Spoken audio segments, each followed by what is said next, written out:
So we have a four problems here for drying. So problem number 2, given CP 2500, mass is 50. So for our solution, we need to find our Q coil. Formula is mass times CP. Plug in 50 times 2500. We have a heat in the coil of 175,000 kilojoules per hour. Number 3, given CFM is 2500. Volume is 14.5 cubic feet per pound. So for our solution in our mass, we have a CFM over volume. So our CFM is need to convert it into hour.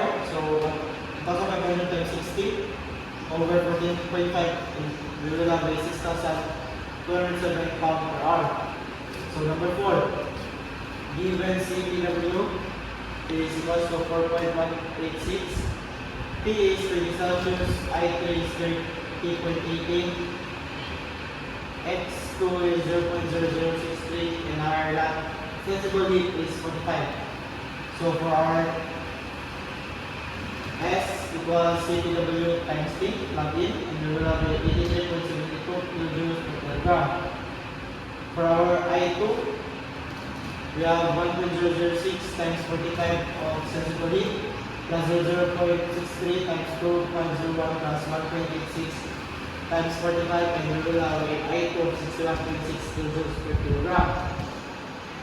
And we have a formula here for to get our X3. We have I3 minus I2 over X3 minus X2.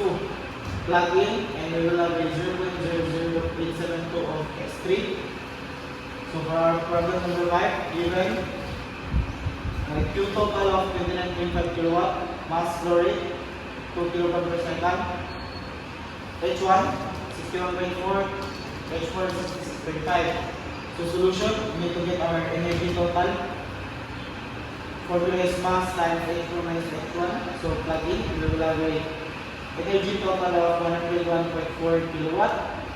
And to get our efficiency, we have formula of Q total over energy total. So 29.5 kilowatt of Q total over 101.45 kilowatt of energy total. And we will have a efficiency of 29.1%.